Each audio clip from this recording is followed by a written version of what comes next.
Picture this: a gleaming city, Troy, its golden spires reflecting the brilliance of the sun, surrounded by towering walls that seem impenetrable.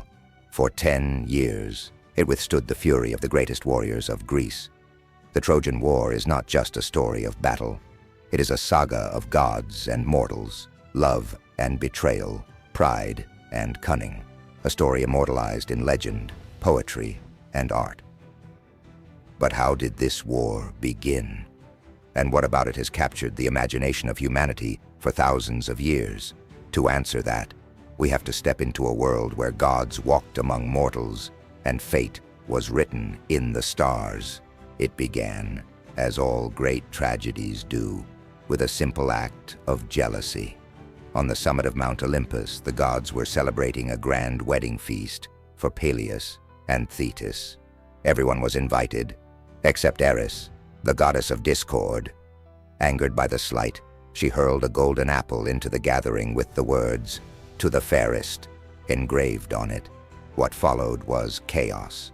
Hera, Athena, and Aphrodite, three of the most powerful goddesses, each claimed the apple. Unable to decide among themselves, they turned to a mortal prince, Paris of Troy, for judgment. Paris, swayed by Aphrodite's promise of love, awarded her the apple. In return, she gave him the most beautiful woman in the world, Helen of Sparta. But Helen was already married to King Menelaus. When Paris spirited her away to Troy, he ignited a firestorm. Menelaus called upon the kings of Greece, bound by oaths of loyalty, and together they set sail with 1,000 ships. Thus began the Trojan War. The Greeks were led by King Agamemnon, a man whose ambition was as towering as his armies. Among his ranks were heroes whose names echo through time.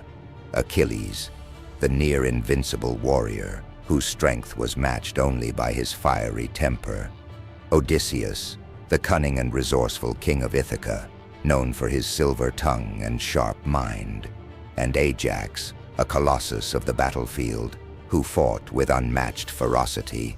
On the Trojan side stood Hector, the noble prince of Troy, a man of honor and duty, whose loyalty to his city and family became a beacon of hope amidst the chaos of war. For 10 years, the war raged.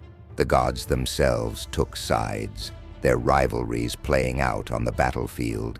Athena and Hera supported the Greeks, while Apollo and Aphrodite lent their favor to the Trojans.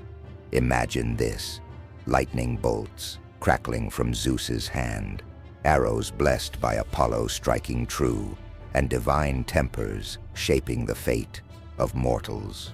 One of the most awe-inspiring encounters of the war was the duel between Ajax, the colossal Greek warrior, and Hector, the gallant prince of Troy.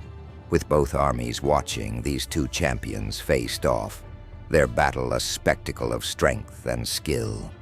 Ajax, wielding a massive shield that glinted in the sunlight, pressed forward like an unstoppable force, while Hector, agile and precise, met him blow for blow. Hours passed, their weapons clashing like thunder, neither giving an inch. As the sun dipped below the horizon, the duel ended not in victory, but in mutual respect. Hector, bloodied but unbroken, offered Ajax a silver-hilted sword as a token of honor. In return, Ajax gave Hector a rich purple belt.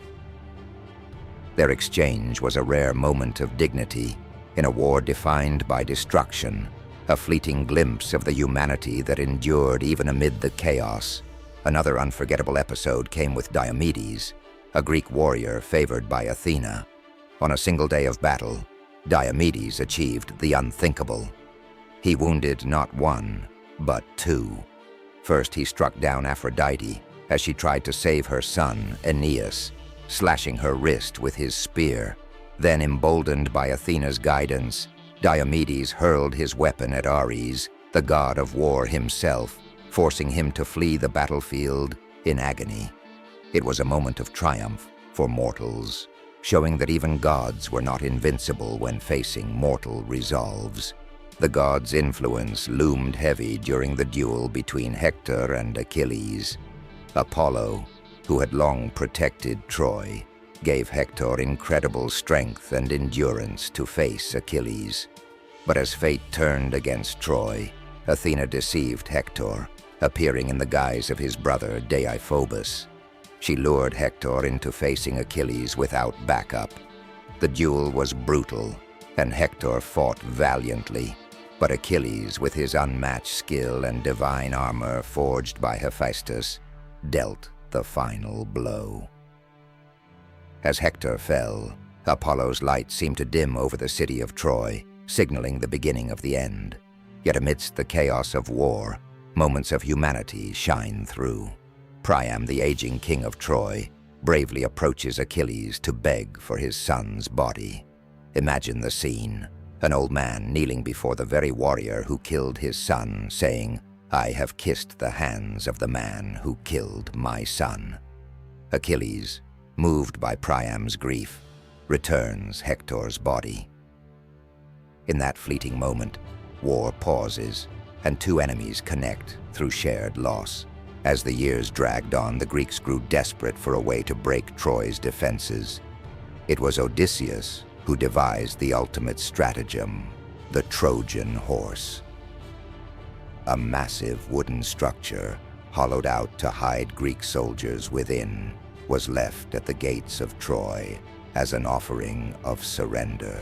The Trojans, weary from war and eager to believe in victory, brought the horse inside.